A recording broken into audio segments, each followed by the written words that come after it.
Welcome to Raging Bullets, a DC Comics fan podcast, Season 3, Episode 780. From the sleepy suburbs of Cleveland, Ohio, there are assembled the world's two greatest podcast hosts, created from the cosmic legends of the universe. Sean Whalen. Welcome to Raging Bullets, a DC Comics fan podcast. I'm a big fan of variant colors. My love for Batman is that stuff. Let's talk some comics. And Jim Segulin. How's it going, eh? You know me and Superman. I'm really loving what they're doing. Raging Bullets is a spoiler podcast. Their mission, to discuss DC Comics in books, movies, and television several times a month in 1 to 3 hour episodes. And to serve all mankind. Outstanding! Welcome to Raging Bullets. I'm Sean Whalen, drnorge, and I'm joined as always by my co-host Jim, the sensei of the whatnot, Segulin. How's it going, eh? Jim, on this episode, we are very lucky to be joined by Fred Greenhalge. Fred is the director of DC High Volume, these great Batman. If you haven't listened to these great Batman audio recordings that are going on right now, they're episodic. They match the issues as they've been coming out. Listen to this episode. You're going to know the reason why you should be checking this out. Jim, we are sponsored as always by DCB Service and InStockTrades.com. What is going on over at DCBService.com?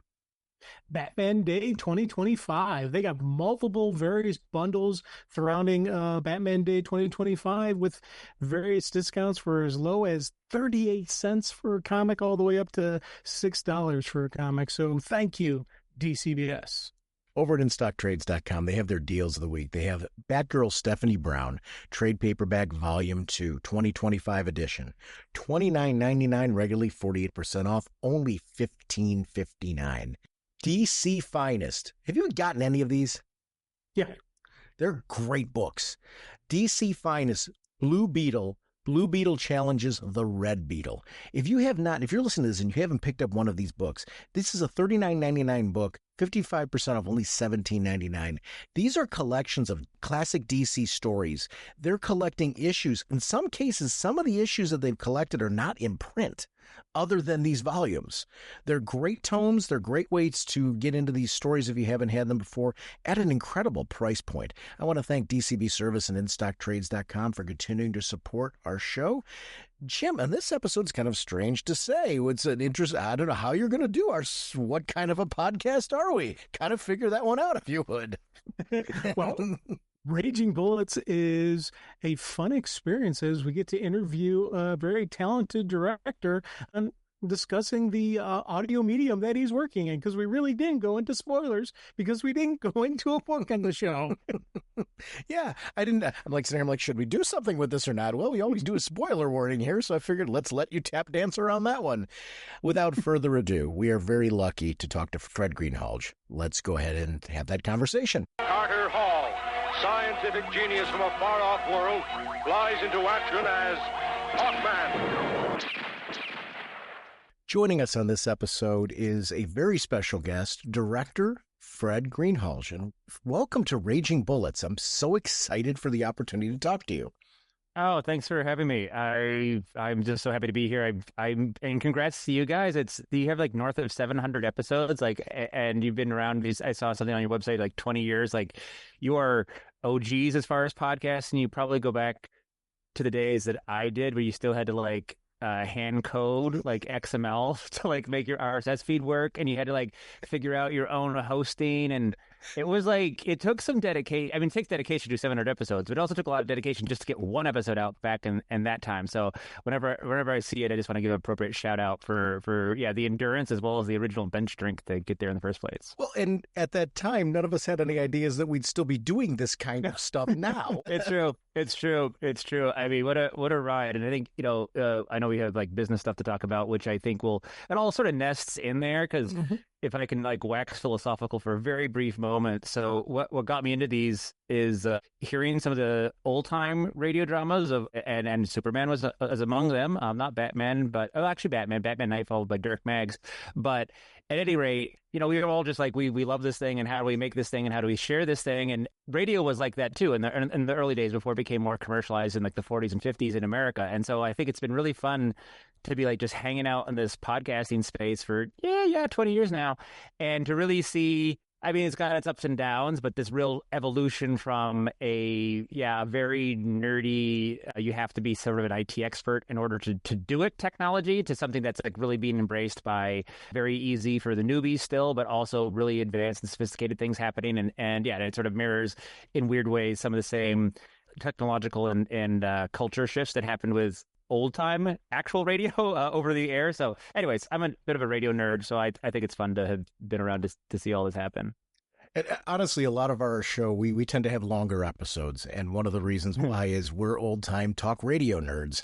And just the ability to be able to just have this long form communication. The shock was for me when we started having listeners. Actually, people will come and listen to these things. And it's been great to actually see communities develop around this. Yeah. And I think that's actually probably a good place to start, because DC High Volume, for me, was one of those things. It's my first exposure to you and to this work. I was super excited when I heard about this, and it seemed to drop out of nowhere. And I don't say that in a negative way. It was like the greatest surprise. All of a sudden, DC High Volume's coming was kind of like, what is this? And then the first episode out there, it's Batman Year One. Yeah, not messing around. So can you tell us just a little bit, Genesis-wise, how did this get started? I mean, it's such a cool idea, and it's something I didn't know I wanted until I had it in front of me, and then I don't know how I can live without it now. Well, yay on all counts there. Yeah, it's sort of one of those things of the, like the overnight success that took 10 years or many, many, many years. Because I know, a shout out to I know there's a lot of people at DC who are involved, but sort of our most primary day-to-day contacts are Mike Pallotta and Victor Diaz, who I have been huge champions of this project and helping sort of kind of invent it, I guess, on some level. And if we were to sort of like zoom out and take the wide view of superheroes and audio, as I alluded to earlier, we're talking about the very genesis of audio storytelling. Superman is right there, and then America had its sort of birth and death of radio drama, and sort of everything switches to FM. BBC continues their tradition, and then in the 90s, Dirk Maggs comes along and did a lot of pioneering work. Batman Nightfall and several Superman projects, and of course up to this day with Sandman. So then you have that sort of tradition is continuing, and then you've had in the podcasting era things like all the stuff that DC and Warner Brothers put together for Spotify. So we had Batman Unburied, and I had the pleasure of working on Harley Quinn and the Joker Sound Mine, which is obviously an original thing in the DC universe that is sort of like a take on these characters and fits into its own little world in some way. And so what was interesting, exactly the timeline of when these conversations happened, I'm not, it all gets sort of a bit of a blur, but it's somewhere along the line, the question is asked, especially sort of these titles that are sort of our first titles, like looking at like The Long Halloween and Dark Victory, that their DNA is all throughout a lot of the film versions of Batman that people have seen, but a much smaller portion of the population has experienced them in their kind of original core thing as the comics. And isn't that a shame? And one of the cool things about audio is that it allows us to do this very, very faithful adaptation. So I think, without getting into a probably boring conversation about like how do ideas get developed and how do projects get developed, kind of the lane that we're going here. And I think, again, I want to give, the shout out to Sandman, because I think if you look at how the audio version of Sandman was created and kind of ran right alongside the Netflix version of it, it's sort of like that's sort of a template, right? We have, I mean, honestly, in my opinion, both are quite loyal to the comics, but the audio drama on Audible is arguably pretty much beat by beat loyal to the comic in a way that the Netflix series is not.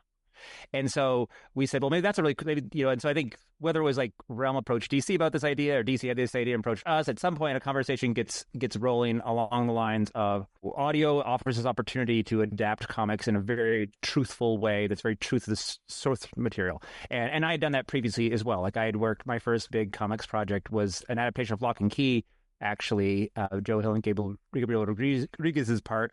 And that was back in like 2013, came out in 2014, I think. And that was like, now people know there was a Netflix series, but at that point in time, the pilot had been axed by Fox. And the conversations with IDW were like, we know this property is amazing. How do we get more eyes, ears on it? And that's why it was like, and there's also this other component of like, does it work for audio? And it had all those things going for it. So that was like sort of my first experience saying, yes, you can take a sort of frame by frame adaptation of a comic and make it work. And then actually I did that a follow-up project that was an X-Files project for Audible, also based on the I think those are also published under IDW. So there was a track record that we were building on. And so so it was more like, okay, we know it can be done, that we can take comic books, and though some people will think it's counterintuitive, like these are the sort of naysayer, well, these are comic books and there's pictures, and how does this work for audio? It's very visual. And you're like, well, actually, friend, audio is extremely visual. And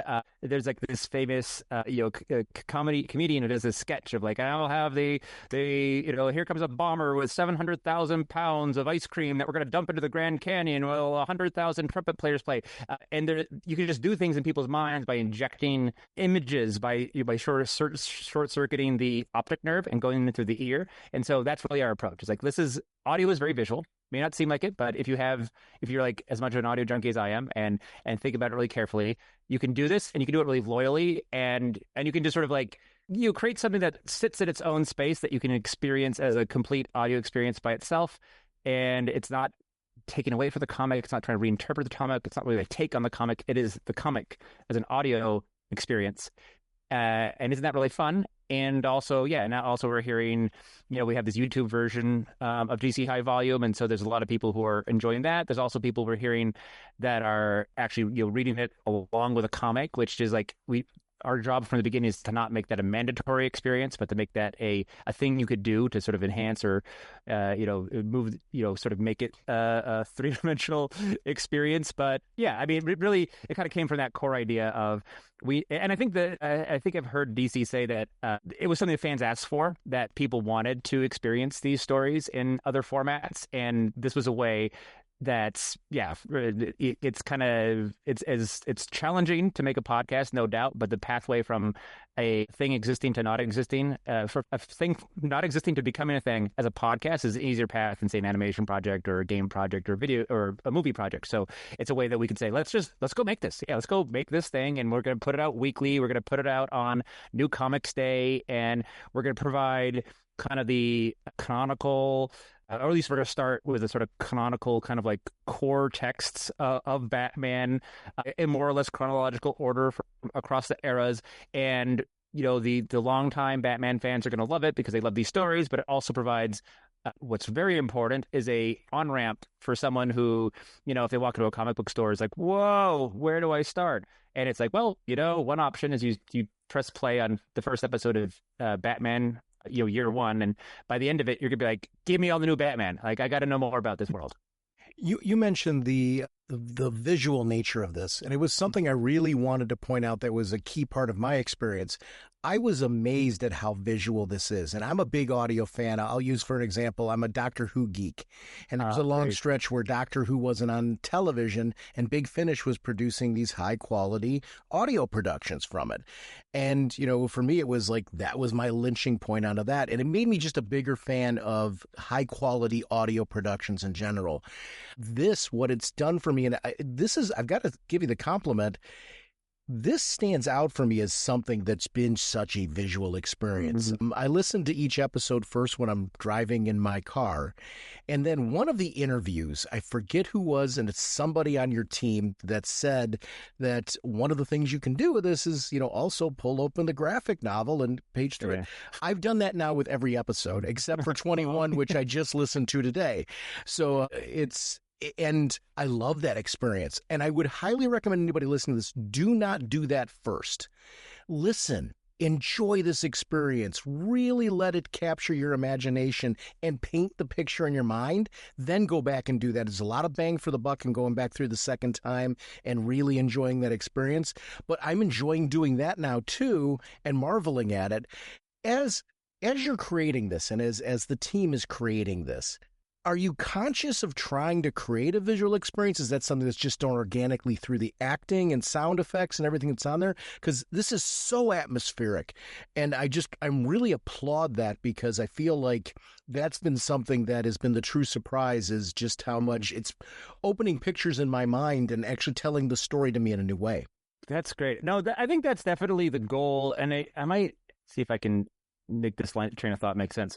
So I think the kind of primary experience I want people to have with my work is that it does live in a world, and it's an immersive world. And so I think, you can think about from a theatrical movie experience, what does immersive mean? And it's like visuals, and it's big, and it's, or whatever, whatever it is. You're pressing play, and you're getting immersed in an experience, and it feels like it lives inside a world. And if it were a book, you might get there because you're hearing someone tell a story, and the story is enchanting you, and the storyteller is using their skill of oral interpretation to bring your mind into that world. But the product itself is not really a world. And that, I think, is the property that we are trying to carve out, is to use like Year One as an example, is so, Gotham, I guess all of them, but Gotham itself is a character, and that's so much in the art. And so if you were to say, well, let's do an adaptation of Year One, but not have sound effects, you wouldn't really be getting all of Year One, because you'd be losing the quality of the art. And so I think that's sort of what our reference is. And so we again, our team has all worked on tons and tons of podcasts and taken, tips on sound design from film and movies. And we have all that stuff in our toolkit.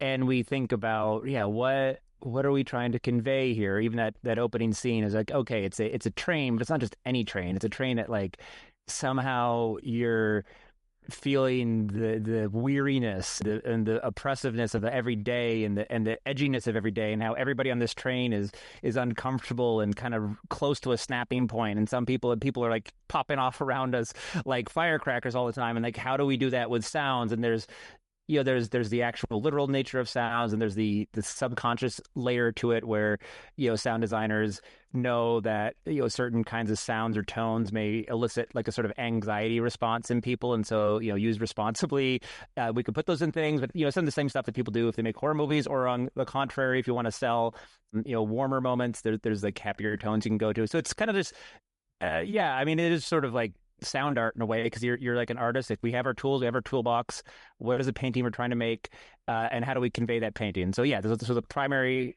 our tools are the words and the sound effects and music, and I think within the words there's a sort of a subclass of, one thing that is, I think, we kind of learned as we went, what we were doing with this is the way we use sort of the narration and the voiceover. So I think us as the Realm team, and I think in DC agreed, like the too much narration would get in the way of the experience. Like, we didn't want to feel like you were listening to an audiobook being narrated with occasional little vignettes of stuff happening. Like, we wanted it to feel like more like a film experience, where you're just sort of like in the world all the time.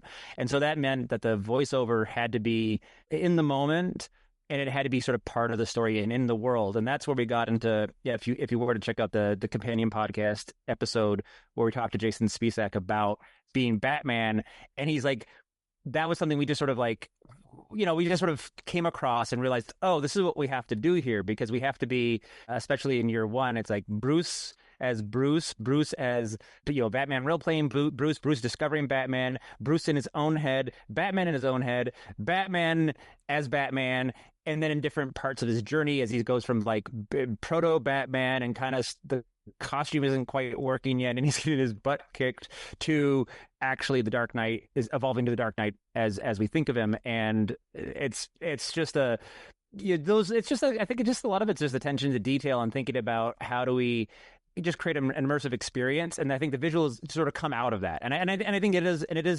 we spend a lot of time, like, say we were directing a session and there's like okay, we have Jay Paulson, who plays with Jim Gordon, who's brilliant. He gets his butt kicked in Year One. And we're like, okay. And first off, like we had to record this. We would love to record it like everybody together as like one piece. But the way these stories are structured, it's like little people bop in and out a lot of episodes. So a lot of the work is sort of one-on-one. And so we have to convey, okay, we need to tell a story here and how you're getting beat up. and it has all these arcs, and we have to sort of basically storyboard it. So even though it's a vocal performance, people think voiceover work, it's just like your mouth, and you're like, no, this is a full body experience. Like we just had something recorded with Art Gordon yesterday.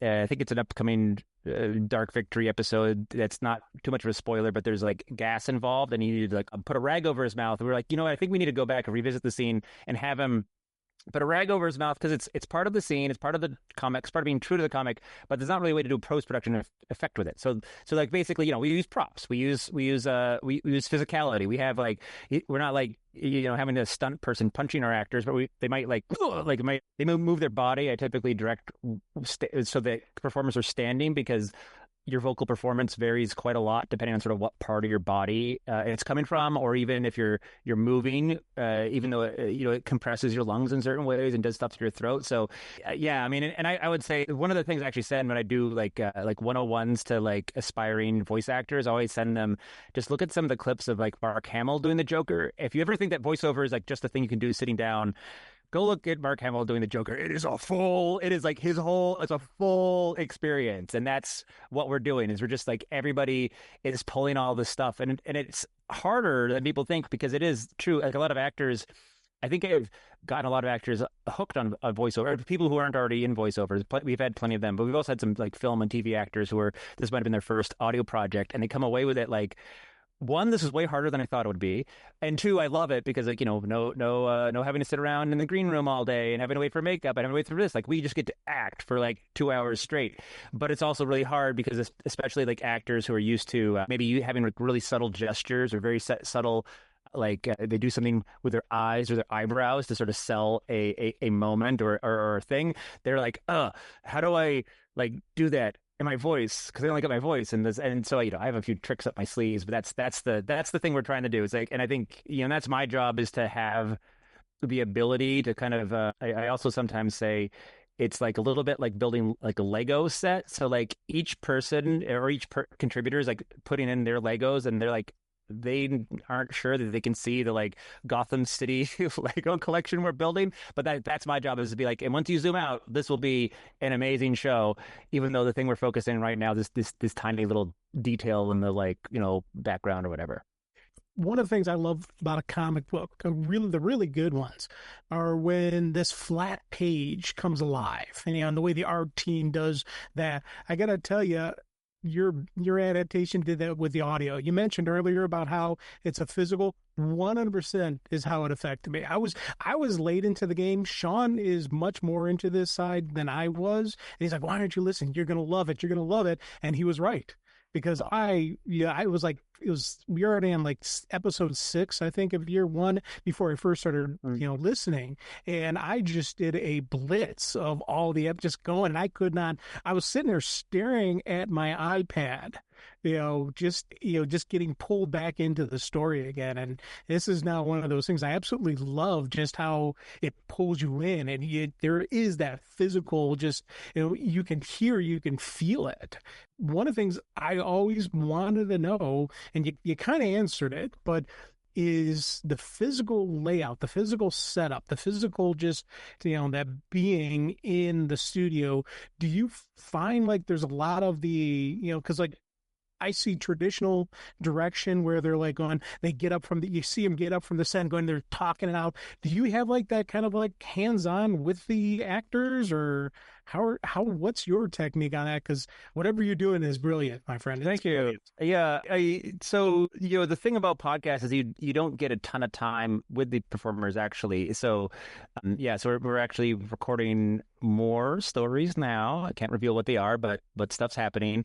And we're onboarding, I think, like 35 new actors. And a lot of the performers, we only have them for like 2 hours. And so that's a lot to be like, building this whole world in those 2 hours. So I think part of the advantage, so like I kind of came going back, talk about the old days. Like when I first started in the early 2000s, I was broke and I had no access to a studio. And one of my mentors, Roger Gregg of Crazy Dog Theatre in Ireland, was like, you don't need the studio, go record on location, use what you learned in film class to go record actors. So that's what I was doing.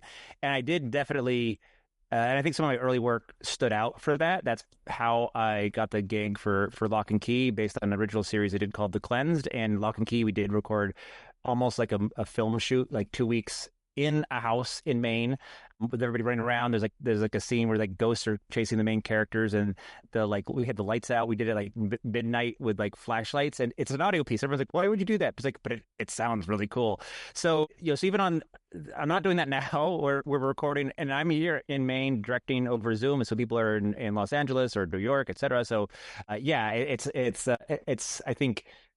Luckily, I have this like long track record of experience that we're able to sort of build relationships pretty quickly, and I sort of try to have the emotional intelligence to figure out kind of what toolkit is with whoever I'm working with, because I think the way someone who has done a ton of video games and voice work kind of can take direction in one way. Someone who's been primarily like a stage or dramatic actor, it's just sort of a little bit different. It's more like sort of character driven, versus you can tell like a voice actor, like a very, very precise, like dial it in this way kind of thing. So a lot of it's just like trying to figure out, know your cast. Having a great cast also helps. We've been very lucky on this project. I want to give a shout out also to Meg Mormon and Sunday Bowling Kennedy. They're our casting directors, and they bring us wonderful people. And I will say that like half of directing, maybe more, comes back to good casting. And we've also had the DC team. So whenever there's a question of like, is this like person bringing like the right read for the character, we also have like that DC like code of like yes or no, not quite. So I think so it starts with like getting the right person in the room to begin with, and we usually have, I mean, it's not like a ton of time, but we usually set up like at least like a 30-minute chat before we record together, just to be like, hey, this is the project, this is how it's going to work, talk through things. And and then we just like we're in and we're in the moment. I'll often read as a scene partner, because we're working one-on-one, and so it's very intimate, even though it is over Zoom, which is weird. But we sort of just read the scene together, we talk about it. How do you feel? Okay, let's try these things here. Dial it in as many times as we need to dial it in, and then we move on. And so it ends up being very quick, but it all comes to like developing a rapport and kind of living in the moment as well, and hearing what people are doing. And I mean, on some level, like not overthinking it. I think that's, not overthinking it. And like, we do have the source material. And I think that's another gift on this project, is whenever there's a doubt of like, are we doing that line correctly? Or is your intention correct? Like I will like do the screen share on Zoom, and we like look at that comic panel and we'll just stare at it. It's like, well, like her shoulder is like slightly above. Like, I actually think she's actually inserting herself in this conversation. She's not politely asking. There's little things like that we're just using the comic on a very frame by frame as our sort of our Bible and our storyboard. That makes it, whenever we're stumped, it's like, go look at the panels. They're right there.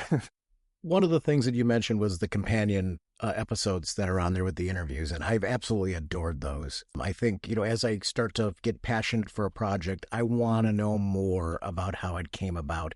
And what comes across is exactly what you're saying here. It's because it's not just the actors, it's a lot of the production team get a chance to be a part of that as well, which I think is really, really great for me as a listener who I'm a podcast recorder. I'm not really in the acting, putting together full productions like this kind of realm. And it's great when you get an opportunity to hear those episodes and hear how much goes into this. What really amazes me, and some of this is through our conversation with you.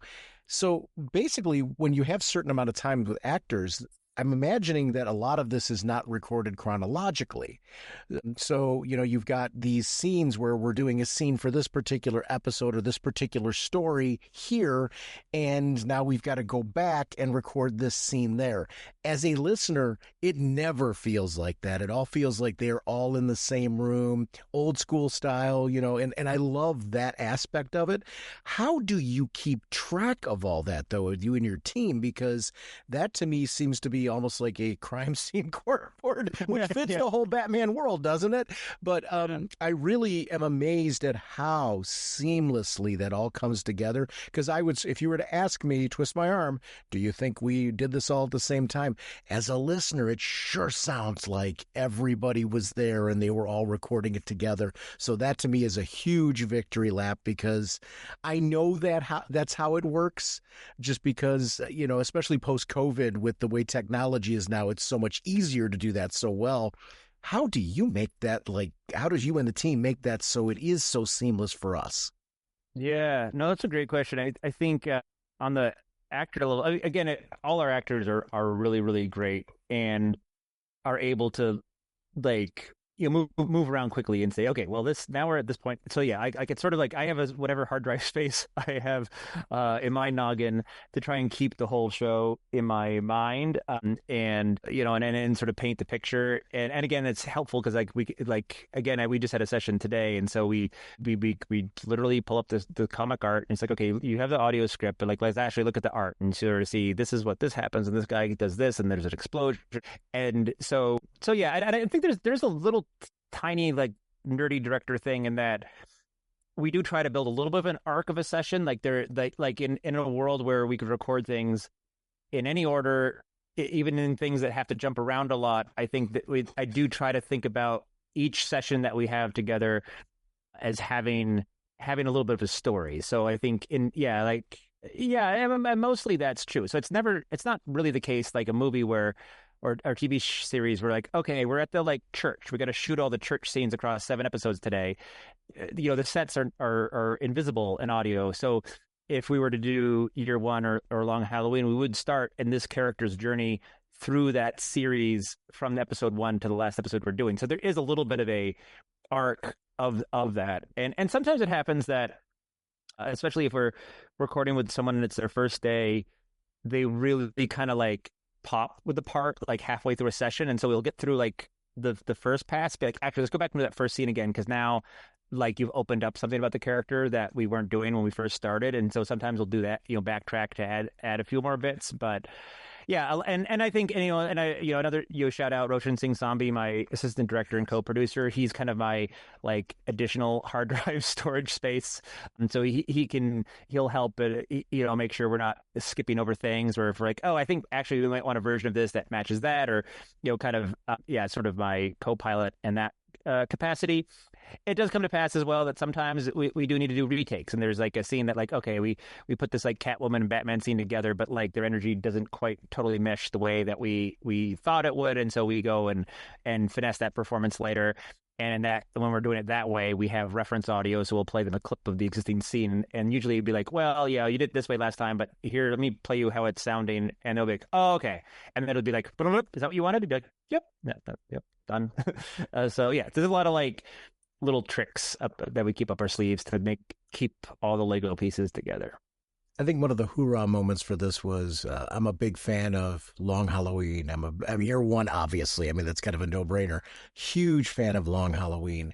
All I was thinking when I was listening to it is, man, I hope they end up doing Dark Victory. Yeah. I wasn't thinking that like the next week we're starting Dark Victory. Yeah. It's like I literally, and I kid you not on this, I'm driving to work and it's Wednesday morning because I did the subscription just because I want to be absorbed. So it totally, put me in. And it was Wednesday morning. I'm pulling it. I didn't have a chance to look at my phone yet or anything like that. I'm like, oh my gosh, it's Dark Victory today. And it was like literally a hoorah moment. I would not want to be another driver who's around me, like seeing the, wild things that I was doing. But that's how much I enjoyed Long Halloween, that when I got to the end, I really was ready for more. How do the stories get selected on this? You mentioned before chronological, which makes a ton of sense. And it feels really good the way that it's going right now.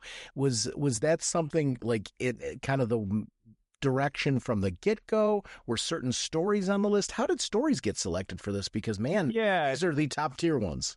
Totally. I think it's really DC did the heavy lifting there. I mean, they know what the people want, and but there's also like a curatorial approach of like, how do we make this make sense for the long run? Because it would be maybe weirder to be like, okay, let's just go to like the top selling Batman comics of all time and just do those because they're popular. So it was definitely much more thoughtful than that. And I think, I don't know if the original thought was like, but I think it was pretty close to that. Was always at least, I think it was pretty quickly decided that Gear 1 has to be the first one, because why would you start on something else? And then I think Yeah, and I think Long Halloween and Dark Victory tail into it well, because also those are both stories that are early in Batman's career, and of course they're iconic in their other ways, and they've influenced the way they influenced the Nolan films is so important, and the way Dark Victory on the more recent The Batman. So I think those are all good reasons coming to it, but it was also, I would say there's a longer list, obviously, and sort of where Realm fit into it was also sort of like, okay, which of these like adapt the best? And so something where there's not a lot of dialogue is a much harder comic to adapt. And I think it was always clear from the beginning that the issues where there's more just words, and sort of like some sort of like authorial tone, whether it's Batman or year one is Gordon and Batman, or some sort of a voice of the comic, it makes our life a little bit easier. So I think it was sort of like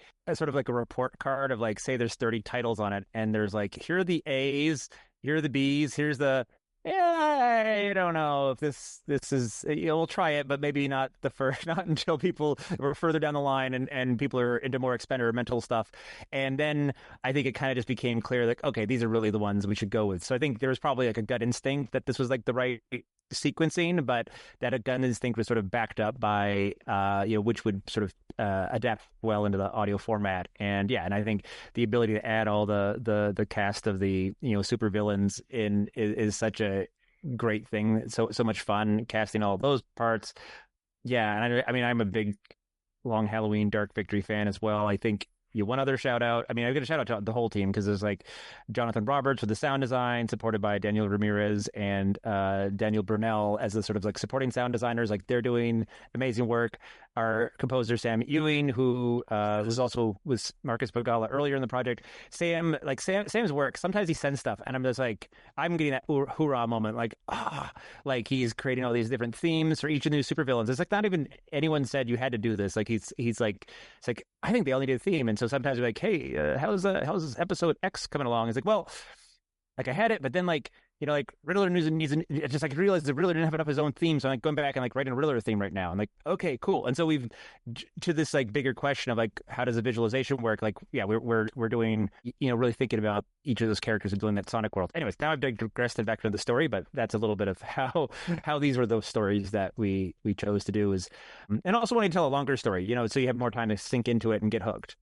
Well, I'll tell you, you're picking winners 100%. This is, and again, this another shout out to your sound team. Yeah, I know you threw out a shout out to them, but it's something that I've really just deeply loved about this process, because as I said, I'm relatively new to this stuff. Sean's more in deep with this, so I'm kind of getting my teeth wet on this concept, and it's something I've really been just getting into, starting to looking, okay, let me see what else maybe could I try. You start looking out to just outside the box. And by the way, you did get me in trouble at work. Oh. Because I was so glued to the with Long Halloween, I was just again, I'm staring at my iPad, just completely pulled in. I completely missed like 3 messages from my boss on the Teams chat. And then I'm like, oh crud, yeah, sorry, had to step away for a minute. I'm like, oh, how do I explain this one? Oh, well, that's the door.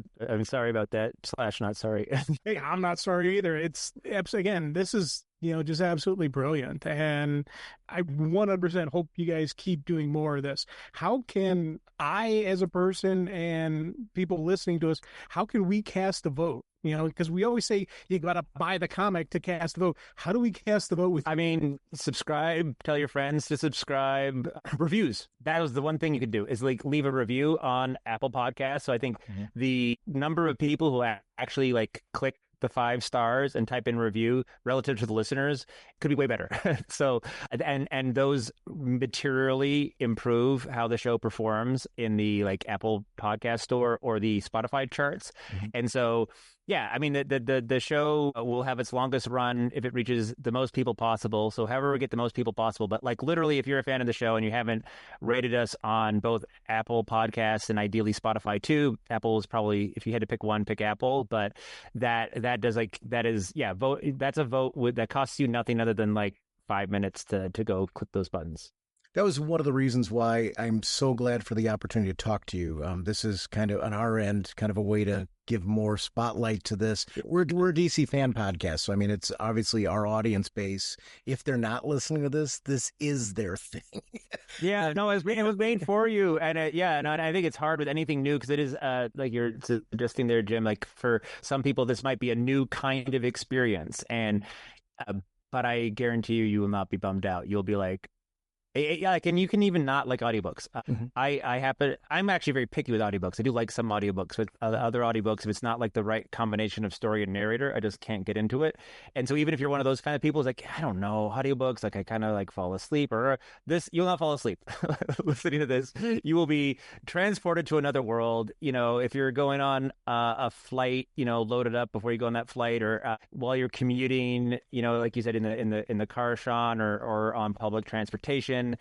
You know, maybe take it to the gym or go running. You'll run faster than you ever thought you could because you're like, what's gonna happen next while you're on the treadmill or whatever. So yeah, it is. I think it's a habit. You know, even people who listen to podcasts, I think this is the thing that's a little tricky with this type of podcast is that it's not really a podcast where you sort of like you're doing the dishes, you have it on sort of like a smart speaker, and then you're like, you know, kind of miss what's happening and then like come back to it and tune it in and tune it out. You don't play this on 1.5x mode. So this does ask something of you. And another like audio thing I'll say is that I think this type of work is like a magic trick. And what do I mean by that? It's like we are your magician. We like set up the stage. We do the illusion.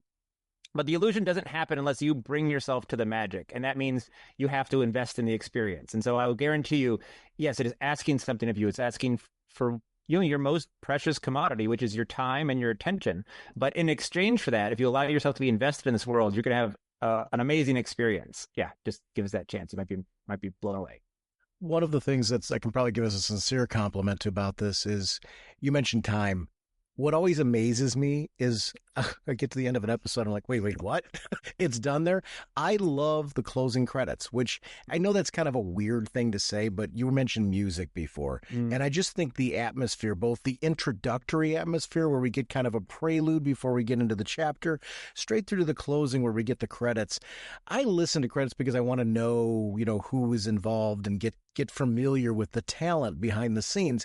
But I find like it, depending on the production, my interest as multiple episodes go on, will tend to wane just because the credits aren't as interesting as you get through.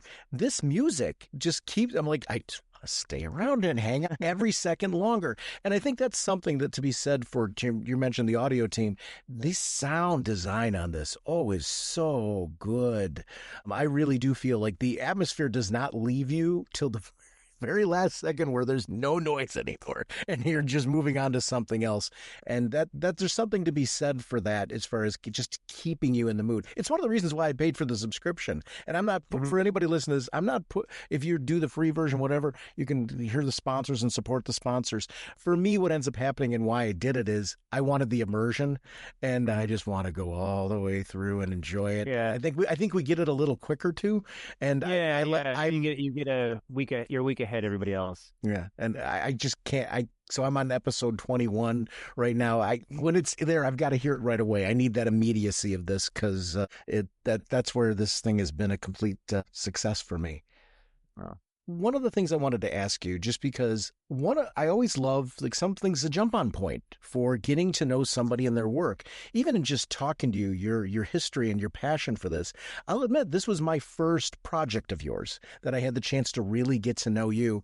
I'm a huge fan of the work. I want to see more. I started looking at IMDb because they have, you have a listing there. I know that's by no means comprehensive to everything that you've done.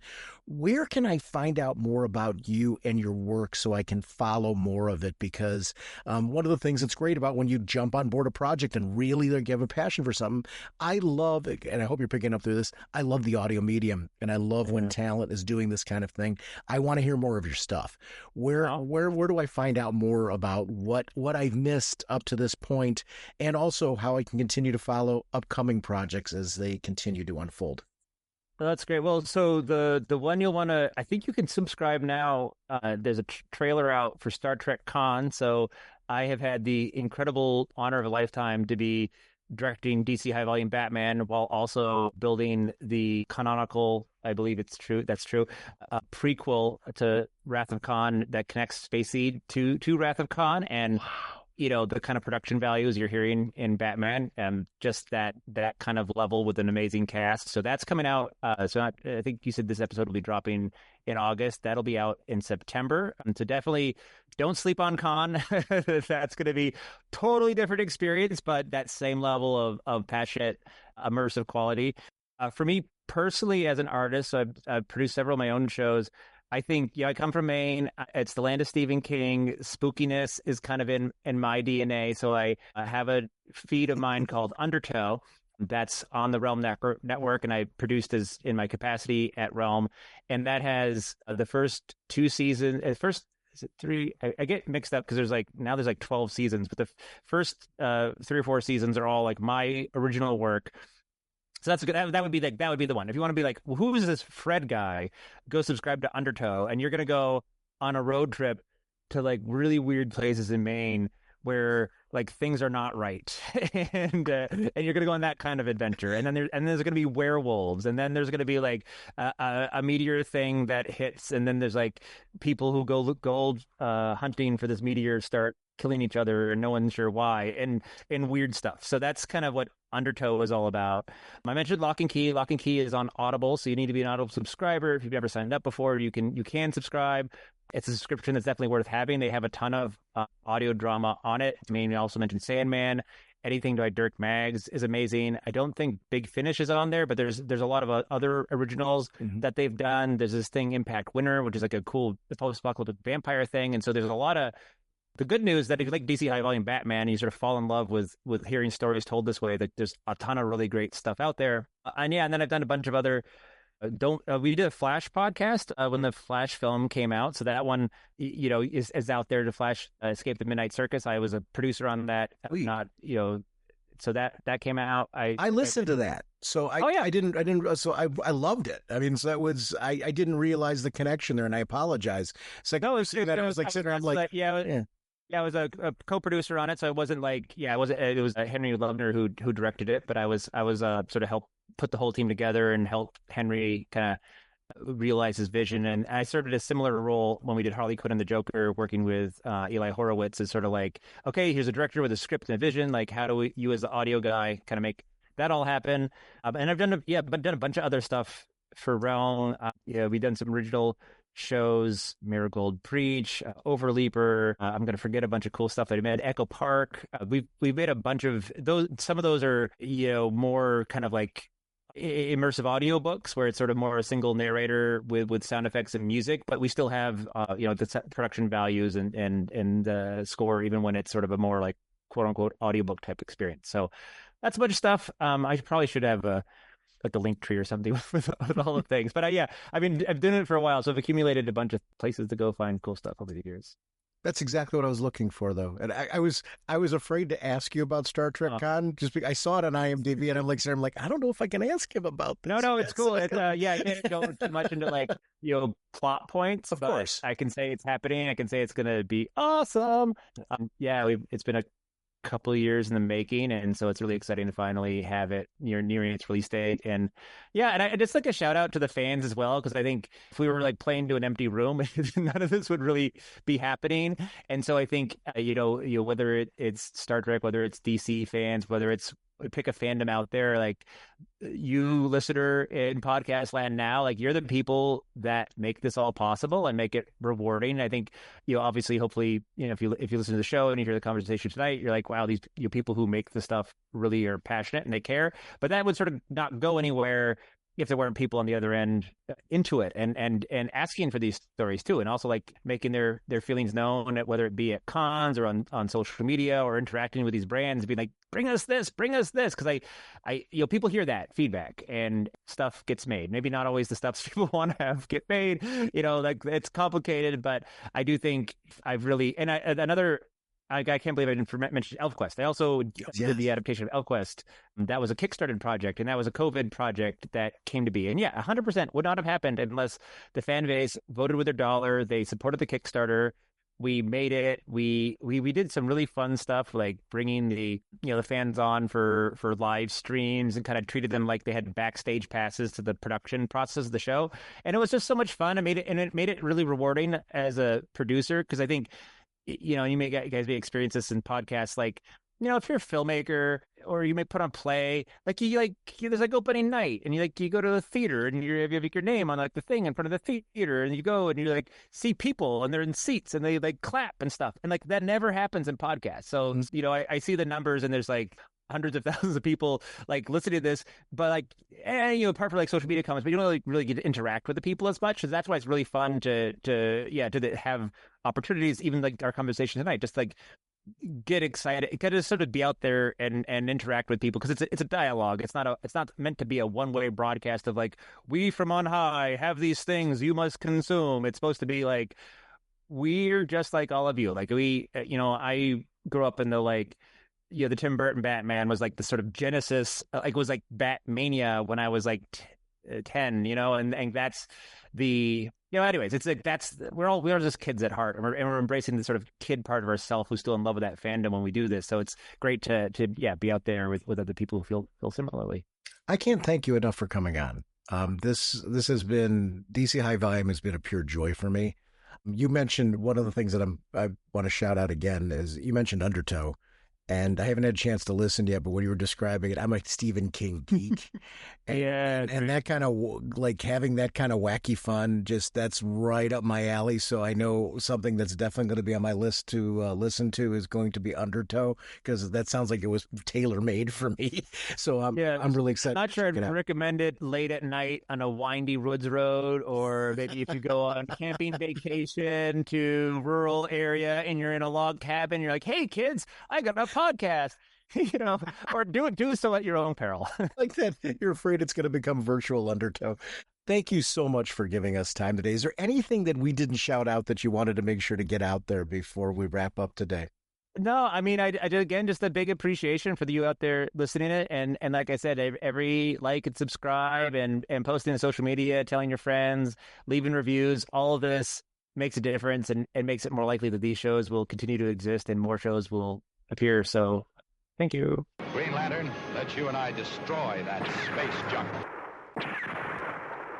RagingBullets.com is our show website. That's where you can find out information on upcoming episodes. It feeds into Twitter. It feeds into our Facebook fan page. And it's Twitter/X, I should say, and our Facebook fan page. We are proud to be part of an amazing Facebook group community. I want to thank everyone who posts there. It's a great way. If you have comments about episodes, including this one, please feel free to post there. One thing I do want to shout out is something that Fred said. He mentioned the importance of reviews. Podcasts rely very heavily on that. Whatever platform that you're using, please make sure to shout out and put reviews out there for DC High Volume, and do it for our own podcast if you're so inclined. It's a great way to just point people towards these podcasts, and that's the point that Fred was trying to make there. So I want to reiterate that because I think it was an excellent point. The About Us section of our show website is where you can find out more details about us on our personal social media, gaming platforms. I'm a regular co-host every other week on Is It Jaws, which is a film review podcast. I want to thank Paul Spataro for inviting me on that show because I'm having a blast and a half. We are sponsored as always by DCB Service and InStockTrades.com. Mr. Segulin, what's going on over at DCBService.com? Batman Day 2025, various bundles celebrating the Bat. So please check out DCBS, and thank you. Over at InStockTrades.com, once again, they have their deals of the week. Batgirl Stephanie Brown Trade Paperback Volume 2 2025 edition. $29.99 regularly, 48% off, only $15.59. Blue Beetle, DC Finest. Blue Beetle Challenges the Red Knight. It's $39.99 regularly, 55% off, only $17.99. I want to thank DCB Service and InStockTrades.com for continuing to support our show. Our next episode, I don't know how we've missed doing this. Our next episode, we're back and we're going to begin a multi-part cover-to-cover review of Batman Hush. We will see you then. Bye. When Sean and Jim decided long ago to do a weekly comic book podcast show, they started slowly, then grew strong. To listen now, you can't go wrong. The Raging Bullets Comics Podcast Show.